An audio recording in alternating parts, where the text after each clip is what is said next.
John McMahon, who was a hire from PTC into Blade Logic, who headed our worldwide sales, and I got a lot to learn from it in terms of how to manage the sales cycle itself. And that was an incredible journey for two reasons. One was just the passion was incredible. It was much more high pitched than it was in Websen, which was my company, than it was in Storability. It was a completely different play, right? And just passion was there, incredibly there. The second thing which was very interesting was we actually moved most of the engineering to India, right? So Blade Logic US did have engineering out there, but it was completely focused on sales, technical pre-sales, sales, and so on and so forth. The third thing that was interesting was we cracked into those interesting customers in that space much earlier than we would have expected for the size that Blade Logic was. One distinct customer I can never forget is Bank of America. The largest data centers in the world, one of the largest data centers in the world. There's some financial companies who might claim to have bigger ones, but that's probably one of the largest. And the first time we signed a deal, that was our first $1 million deal. And that was very exciting. So a lot to learn in that process, whole lot to learn in that process. In that duration, we got two offers, one from IBM, interestingly, for acquisition. And because I was, it was interesting because, I was deeply embedded on the technical side, but also, in terms of number of people, we were much bigger than the US. It was an interesting conversation for me to be part of as well. This whole, how do you actually kind of engineer an acquisition if you... And it's tough to, avoid the temptation, right? If you're somebody who's walked in front and say, hey, we want to acquire you, yes. and to sit, you say no. Absolutely. Absolutely. And our chairman of the board in Blade Logic was Steve Walski, who was the CEO of PTC. Right? So we had, kind of in Blade Logic, we had this tradition of getting the right people from PTC. So Steve Walski was the guy who said, no, nothing doing. We are waiting for this to become big. And I remember a couple of conversations around that I had with Vijay afterwards. He said, I said, Vijay, are we crazy? I mean, this is a lot of money on the table, right? This is not small. And he said, Vijay said, I know Steve. If he says something, it has to happen that way. He has this gut instinct and he's always right. So we waited, we made a lot more money because we ended up going public on the NASDAQ in 2007, and we sold Blade Logic to BMC at close to $1 billion, 860 million plus change at that time in 2008. So that was a big acquisition. That was the biggest BMC ever made, and it was very interesting to actually be, a small part of that. Having that kind of feel, going to the NASDAQ, ringing the bell, having Dave do that, of course, and being, knowing that you're a part of that was an incredible feeling. And that's when, the first day we actually said, you want to start a new company, Icertis. I said, hey, this is the dream. I want to be there. There's a very interesting side story to your NASDAQ listing, right, that you shared with me. Listed at $14. Yeah. And then what? $23. $23. 2 days later, yeah. $23. 2 days later, $23. Okay, so it was interesting, so this is what I call luck, right? We're having that conversation. You have to have the right ingredients to start a company, to be successful, to have the right sales guys, and to do what we're doing in Icertis today. But come to think of it, to kind of go beyond your wildest dream.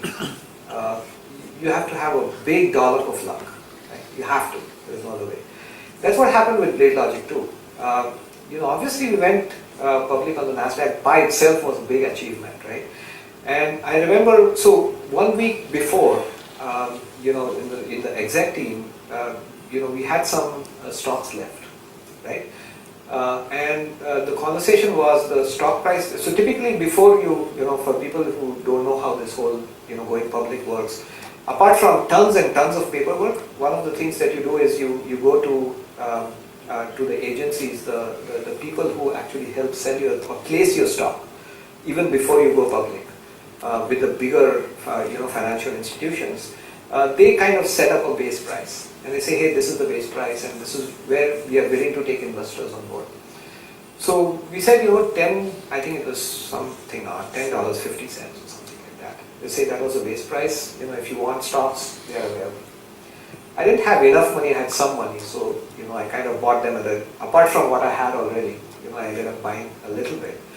And when we opened, we were expecting to open at $12 and change, right? Because that's $10.50. Typically, you will make about $10 to 10 to 20% of margin on that, pre-listing price, because that's a risk you take, right? Pre-listing, after listing, you might go down, so that's a risk you take. We were supposed to open at $12 to change. 4 days before we went public, HP bought our nearest competitor, and in this space, right, data center management compliance space. There was no one else left to buy out, because that was the last we were the two people in that space, BladeLogic and another guy. And HP bought them for a very good valuation. We opened at $14.50, and 2 days, the stock was already hitting 23. It was past 23. So huge. I mean, that kind of valuation was very, very interesting. And of course, then it settled down and came to a plateau and so on and so forth. But that was an interesting. Yeah. By the time you listed to BMC, it was already at $40. Yeah. Right? So I think substantial leap, and that's just about a year later. That was exactly a year later, actually. Okay. Yes. So that is luck. That would have been a great ride, actually. That was fantastic. And I think, from an Icertis perspective, that's one of the reasons why, when I started off, I said enterprise. I think I'm a firm believer that, even though it's a hard road, I think the chances of making it big, in terms of, you're dreaming about being big, chances of making it big in an enterprise world and with products is probably, that's your best chance. That's where, obviously you hear about Mark Zuckerberg and Twitter and WhatsApp and, the crazy valuations. But they are really exceptions to the rule. If you deliver well, the chances of having a systematic approach and a patient approach and the right kind of execution, you probably have a better chance at an enterprise application story than at a consumer story. Okay. So I know you've shared enough examples, but of the things that you've done well, what do you think has been the most challenging situation that you faced in any of your other companies or in Icertis till now?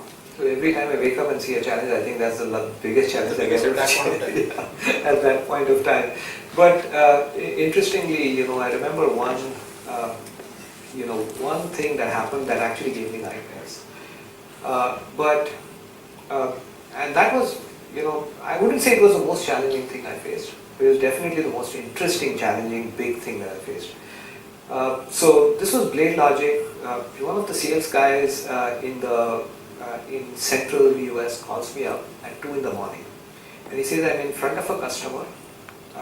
They have a requirement. They're looking at BladeLogic, and BladeLogic had these agents that ran on servers that help manage those servers, right, in the data center.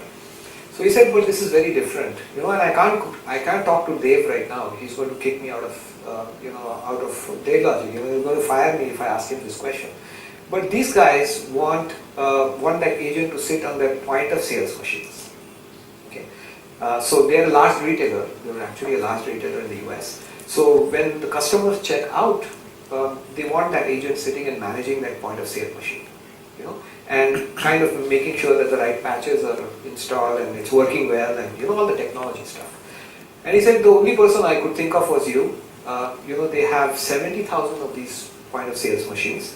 The largest customer in BladeLogic we had signed at that time, till then, all time, was about 15,000 servers. So it's 15,000 to 70,000. Point of sale is an embedded device. It's servers, right? It has to work on either Solaris or AIX or Intel or Windows, but on the server side. This is a small machine, point of sale, embedded Windows XP. And he said, can we build an agent that will work on Windows XP? And I can tell them, 70,000 licenses, right? And that was a license game. And he said, if you win this for me, Monish, I think this is going to be very exciting for us. So I said, let me